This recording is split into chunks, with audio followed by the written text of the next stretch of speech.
اب اتنی عظمت ہے جناب عباس کے اندر، یہ جناب ام البنین کی تربیت ہے، جناب ام البنین کی عظمت بہت زیادہ ہے۔ آئے میں چند روایات پیش کرنا چاہتا ہوں، تھوڑا سا اگر پیش کروں کہ عظمت کیا ہے جناب ام البنین کی۔ اگر آپ تاریخ اٹھا کے دیکھیں، جب جناب ام البنین ملنے کے لیے آئی نا بی بی سے، تو کہا کہ بی بی آپ کے پردوں کی حفاظت کے لیے میں نے اپنے سارے بیٹے ساتھ بھیج دیے ہیں۔ صرف جناب عباس کی شادی ہوئی تھی، باقی بیٹوں کی بھی شادیاں بھی نہیں ہوئی تھی۔ جناب عباس 34 برس کے تھے باقی، اور بہت زیادہ جوان تھے، بہت کم سن تھے۔ جناب جعفر 28 برس کے تھے۔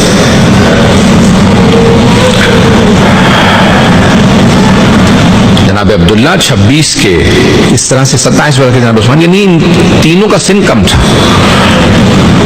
جناب ام البنین نے بیٹوں کو بلایا جب کربلا جا رہے امام حسین، کہا کہ اگر تم میں سے کوئی مارا گیا نا میرے شیرو، تو میں کہوں گی میرا ایک بیٹا کم تھا۔ اگر کوئی کہے گا نا کہ 4 بیٹے تھے ایک بیٹا مارا گیا 3 رہ گئے، تو میں کہوں گی نہیں میرا 3 ہی بیٹے تھے، ایک نہیں تھا۔ اے میرے شیرو، اگر تم میں سے کوئی مارا گیا تو میں کہوں گی میرے بیٹے کم تھے، 2 مارے گئے میں کہوں گی نہیں 2 ہی بیٹے تھے، 3 مارے گئے میں کہوں گی 1 ہی بیٹا تھا، 4 مارے گئے میں کہوں گی میرا کوئی بیٹا نہیں تھا۔ لیکن حسین ابن علی پہ کوئی آنچ نہیں آنی چاہیے۔ اگر مولا حسین پہ کوئی آنچ آئی تو میں اپنا دودھ نہیں بخشوں گی، میں دودھ نہیں بخشوں گی۔ میرے شیرو، بہت دلیری سے، شجاعت سے مقابلہ کرنا، جہاد کرنا، اس طرح سے مقابلہ کرنا کہ کہیں پہ امام وقت پہ کوئی آنچ نہ آئے۔ حسین امام ہے، کام ہم آپ سے وعدہ کرتے ہیں ہم ہر طرح کی قربانی دیں گے۔ جب کربلا پہنچے تو اسی انداز سے اہل بیت علیہ السلام نے مقابلہ کیے۔ جب اہل بیت کی قربانیاں شروع ہوئی تو سب سے پہلے، بلکہ جیسے جنگ شروع ہوئی، جناب عباس نے کہا مولا مجھے اجازت دیں۔ کہا نہیں، آپ میری فوج کے سپاہ سالار ہیں۔ دن گزرتا رہا کہ مولا اب تو بوڑھے بوڑھے اصحاب کے لاشیں آنے لگے، حبیب جیسے صحابی رسول کا جنازہ گر گیا، کس طرح سے حبیب گرے؟ مولا میں برداشت نہیں کرتا، اجازت تو دیں۔ کہا نہیں عباس، آپ فوج کے سپاہ سالار ہیں۔ پھر اہل بیت کی قربانیاں شروع ہوئیں۔ جب جناب اون و محمد کے لاشیں آئے نا تو جناب عباس سے برداشت نہیں ہوگا، مولا اب تو گودوں کے پالے مارے جانے لگے ہیں، جن کو گودوں میں پالا تھا وہ مر رہے ہیں، اجازت تو دیں۔ کہ نہیں عباس، آپ فوج کے سپاہ سالار۔ پھر ایک ایسا وقت آیا کہ حضرت عباس کو اجازت دی، جناب عباس نے جنگ کی۔ مجھے جناب عباس کی شہادت نہیں پڑھنی۔ جب پانی لینے کی اجازت ملی، واپس آ رہے تھے نا تو پانی بہہ گیا، سب کے ذہنوں میں ہے دونوں بازو قلم ہو گئے، پانی بہہ گیا۔ جب دونوں بازو قلم ہو گئے نا اور پانی بہہ گیا، لوگ قریب سے تیر مار رہے تھے۔ جب تیر مارنے لگے تو پورے جسم میں، سینے میں تیر بہت زیادہ بھر گئے۔ ایک ایسا وقت آیا کہ کسی نے قریب سے تیر مارا، آپ کی دائیں آنکھ میں تیر لگ گیا۔ جب دائیں آنکھ میں تیر لگا، یہ پہلا موقع تھا جناب عباس تڑپے۔ جب آنکھ میں تیر لگتا ہے نا تو برداشت نہیں ہوتا۔ ایک بہت بڑے عالم دین نے خواب میں دیکھا جناب عباس کو، کہا مولا آپ کو تیر لگا تھا یا نہیں لگا تھا آنکھ میں؟ یہ جو روایات میں آیا، جناب عباس نے کہا ہاں مجھے تیر لگا تھا۔ میرے رونے والوں سے پوچھنا، جب آنکھ میں تیر لگتا ہے آدمی ہاتھ سے نکالتا ہے، میرے دونوں ہاتھ قلم ہو گئے تھے، میں نے سر کو بہت جھٹکا لیکن تیر نہیں نکلا۔ پھر ایک ایسا وقت آیا، میں نے دونوں گھٹنوں سے سر جھکا کے تیر کو پکڑا، جب میں نے کھینچا نا تو مجھے محسوس ہوا کہ مجھے تکلیف ہو رہی ہے، میری آنکھ اس تیر کے ساتھ نکل رہی تھی۔ پہلی مرتبہ زندگی میں میں نے اپنے مولا کو آواز دی، یا اخا ادرکنی، اے بھیا ذرا میری مدد کو۔ پہلی مرتبہ میں نے زہرا کے بیٹے کو آواز دے کے پکارا۔ جب امام حسین تشریف لائے نا تو ایک جملہ کہا حضرت عباس نے، کہا مولا مجھے میری ماں نے بتایا تھا جب میں اس دنیا میں آیا میں نے سب سے پہلے آپ کے چہرے کی زیارت کی تھی، اب جب میں دنیا سے جا رہا ہوں میں آپ کے چہرے کی زیارت کرنا چاہتا ہوں، لیکن مولا میری ایک آنکھ میں تیر ہے، دوسری میں خون بھرا ہوا ہے، مولا ذرا اگر میری آنکھ سے خون صاف کر دیں۔ مولا حسین نے ابا کا دامن اٹھایا، جناب عباس کی آنکھ پہ رکھا، آنکھ میں سے خون صاف کیا۔ جناب عباس نے سر اٹھایا، چہرے کو دیکھا، ایک جملہ کہا کہ آقا میری ماں سے کہیے گا میں نے گستاخی نہیں کی تھی، میری ماں کی وصیت وصیت تھی عباس کبھی کام نہ کہنا زہرا کے بیٹے کو. مولا میری ماں سے کہیے گا میں نے کام نہیں کہا تھا, میرے اگر ہاتھ سلامت ہوتے میں زحمت نہ دیتا. میری ماں سے کہیے گا میرے ہاتھ نہیں تھے اس لیے میں نے آپ کو زحمت دی خون صاف کرنے کی. آقا میری ماں سے کہیے گا مجھے آخری وقت میں بھی جب میں فرات پہ پہنچا آپ کی پیاس یاد تھی, میں نے پانی نہیں پیا تھا, میں نے وفا کی ہے. آقا میری ایک وصیت ہے, میرے لاشے کو خیمے میں نہ لے جائیے گا, جب میری ماں سے ملے انہیں میرا سلام دے دیجیے گا. بس بھئی دو جملے سن لیجئے. امام حسین علیہ السلام نے وصیت پہ عمل کیا, وہیں پہ لاشا چھوڑا, واپس آئے, ایک مرتبہ لا کے علم جناب سکینہ کے سامنے پیش کیا. کہا بابا چچا عباس کہاں ہیں؟ بس بھی ایک مرتبہ بیبیاں واپس گئیں مدینے پہنچنا تھا. آپ سنیں گے, میں چند جملے جناب ام البنین کے پیش کروں آپ کے سامنے. جب مدینہ قافلہ پہنچا بشیر ابن جزلم کو مولا سجاد نے کہا جا کے اعلان کر دے مسجد نبوی میں حسین مارے گئے. بشیر نے اعلان کیا یا الا یا اہل یثرب لا مقام لکم بہا قتل الحسین بکربلا. اے مدینے والو اس کا نام پلٹ کے یثرب کر دو. او یثرب والو جس نبی کی وجہ سے مدینہ تو نبی کہا تھا اسی نبی کے نواسے کو مار دیا مسلمانوں نے, اس کا نام پلٹا کے دوبارہ یثرب کر دو. او یثرب والو حسین کربلا میں مارے گئے. حسین بس یہ سننا تھا. جناب ام البنین نے اپنے پوتے کو بلایا, کہ ذرا کچھ دیر کے لیے مجھے مسجد نبوی لے چل. بی بی نے سر پہ برقع رکھا, ہاتھ میں عصا لیا, آئی مسجد نبوی.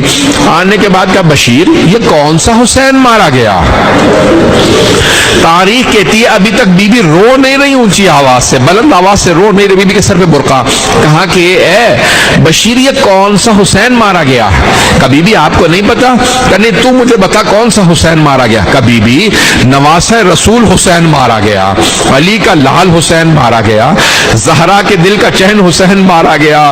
بس ایک مرتبہ جناب ام البنین نے سنا اور ایک مرتبہ طلب کے سوال کیا کہ بشیر میں کیسے مان لوں عباس کے ہوتے ہوئے حسین مارا گیا؟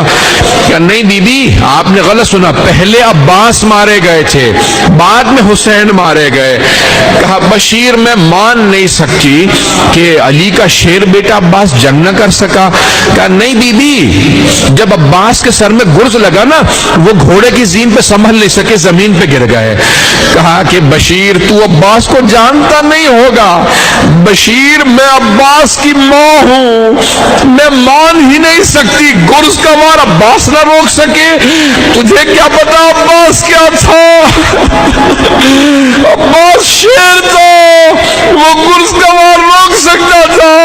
بشیر نے کہا نہیں بی بی عباس کے بازو قلم ہو گئے تھے. بس یہ جملہ سننا چاہے کہ مرتبہ جناب ام البنین تڑپی زمین پہ گر گئی, ہاتھ سے عصا چھوٹ گیا. ایک مرتبہ تڑپ کے رونے لگی کہ جی واہ عباس واہ عباس. جب تڑپنے لگی بشیر نے کہا کیا بات ہے بی بی؟ عباس کی شہادت برداشت نہیں ہو رہی. کہ بشیر تو نے میرا کلیجہ چھلنی کر دیا, تو کہتا میرا شیر بیٹا گھوڑے سے گرا, جب وہ گرا اس کے بازو نہیں تھے. جب کوئی شاہ سوار گرتا ہاتھوں کا سہارا لیتا, مجھے بتا میرے بیٹے کا چہرہ زمین پہ پہلے لگا تھا یا سینہ. بی بی بہت تڑپی. پھر ایک مرتبہ آپ نے پوتے سے کہا مجھے کچھ دیر کے لیے جنت المدی لے چل. بی بی قبر کی پائنچی میں بیٹھی. کا بی بی میرے عباس کو معاف کر دیجئے گا, عباس نے بے وفائی نہیں کی تھی, پہلے میرا عباس مارا گیا بعد میں آپ کا حسین مارا گیا, عباس نے بے وفائی نہیں کی. پھر بی بی نے اپنے ہاتھ سے 4 قبریں بنائی. کہا یہ میرے 4 بیٹے, پہلے کہا عباس کی قبر ہے, یہ جعفر کی, عبداللہ کی, عثمان, سب کی قبریں بنائی. پھر ایک مرتبہ کہو میرے شیرو میں تم پہ گریہ نہیں کروں گی کیونکہ تمہاری ماں زندہ ہے. بی بی نے پھر 5ویں قبر اپنے ہاتھ سے بنائی. کہا یہ میرے مولا حسین کی قبر ہے, میں اپنے مولا حسین پہ گریہ کیا کروں گی کیونکہ ان کی ماں نہیں ہے۔ بی بی نے بڑا گریہ کیا، اٹھی، کہا کہ بیٹا ذرا مجھے روضہ رسول پہ لے چل، بی بی زینب پہنچ گئی ہوں گی۔ جیسے ہی روضہ رسول پہ آئیں جناب زینب موجود تھی، میں بھی 2-4 منٹ 5 منٹ لوں گا میں صاحب میں۔ بی بی آئی، جب دیکھا نا بی بی نے، اس وقت بی بی کی بینائی بہت کمزور تھی، نہیں دیکھ پاتی تھی۔ ایک مرتبہ جب پوتے نے کہا سامنے بی بی زینب ہے، بی بی فوراً زمین پہ بیٹھی، کہا بی بی میں آپ کو اپنے مولا حسین کا پرسہ دینے آئی ہوں۔ جناب زینب نے کہا اماں میں آپ کو عباس کا پرسہ دیتی ہوں گا، میرے سارے بیٹے حسین میں قربان، مجھے کوئی میرے بیٹوں کا پرسہ نہ دو، مجھے عباس کا نہیں حسین کا پرسہ دو۔ ایک مرتبہ تڑپی، جناب زینب نے کہا اماں میں کربلا سے ہدیہ لائی ہوں، سامان کھولا، ایک مرتبہ علم کا پھریرا نکالا، کہا اماں یہ آپ کے بیٹے عباس کے علم کا پھریرا، پورے علم کے پھریرے پہ تلواروں کے نشان، نیزوں کے نشان، صرف 2 ہاتھوں کے نشان تھے۔ بی بی نے کہا مجھے یقین ہو گیا میرے بیٹے نے وفا کی ہے، بس بھائی میں تمام کر دیتا۔ بی بی اٹھی، ہر روز بی بی کا معمول تھا، بی بی اٹھتی اور آنے کے بعد جنت البقیع میں بیٹھ جاتی، 4 قبریں بناتی، کہتی میرے شیروں میں تم پہ نہیں رہوں گی۔ بی بی مرثیہ پڑھتی، شیخ عباس قمی نے مرثیہ لکھا ہے، روایت کے الفاظ ہیں سارے مدینے والے جمع ہو جاتے، اس بلند آواز سے بی بی روتی، اس بلند آواز سے گریہ کرتی کہ سارے مدینے والے رونے لگتے، یہاں تک کہ مروان خود آیا کہ میں سننا چاہتا ہوں کیا کہتی ہے مرثیے میں۔ بی بی کہتی او کربلا سے آنے والوں مجھے اتنا بتا دو کہ ابھی بھی فرات پہ پہرے ہیں یا قبروں پہ پانی ڈال دیا گیا۔ پھر بی بی دوسرا سوال کرتی جب میرا شیر بیٹا گرا تھا بتاؤ اس کے ہاتھ نہیں تھے، چہرہ پہلے لگا تھا یا سینہ لگا؟ مروان نے کہا اس بی بی کو زہر دلوا دو نہیں تو ہمارے خلاف بغاوت ہو جائے گی۔ بس بھئی جناب ام البنین کے آخری لحظات ہیں، اگر سن سکے تو برداشت کیجئے گا۔ جناب فضہ کہتی ہیں میں فوراً جناب ام البنین کے پاس گئی، آخری لحظہ تھا، میں نے فوراً پوچھا بی بی ام البنین آپ علی کی زوجہ تھی، حسنین کو آپ نے پالا، زینب ام کلثوم کو پالا، کوئی ایک بات مجھے دے جائیے جو میری پوری زندگی کام آئے، کوئی ایک بات، ایک جملہ مجھ سے کہہ دے جو میری پوری زندگی کام آئے۔ جناب فضہ کہتی جناب ام البنین نے سر اٹھایا، مجھے مسکرا کے دیکھا، کہا فضہ یہ جملہ یاد کر لو السلام علیکہ یا ابا عبداللہ الحسین، السلام علیکہ یا ابا عبداللہ الحسین، بس یہ جملہ کہنا تھا۔ جناب فضہ کہتی ہے بی بی منقلب ہونے لگی، تڑپنے لگی، کہا ہائے میرا مولا پیاسا مارا گیا۔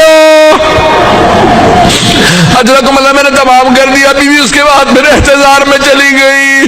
جناب فضہ کہتی ہے کہ میں گئی، میں نے جا کے امام سجاد کو علی کے سارے پوتوں کو بتایا، جناب ام البنین آخری لحظات میں مولا سجاد خود آئے گا ہٹ جاؤ میں اپنی دادی کا اہتمام خود کروں گا، میں کہوں گا بی بی ام البنین آپ کی عظمتوں کو سلام، اتنے امام آپ کے سامنے موجود، اماموں کے بیٹے موجود، لیکن بی بی ذرا کربلا کے دیکھیں لاشیں گھوڑوں کی ٹاپوں میں پامال۔ الا لعنت اللہ علی القوم الظالمین وسیعلم الذین ظلموا ای منقلب ینقلبون۔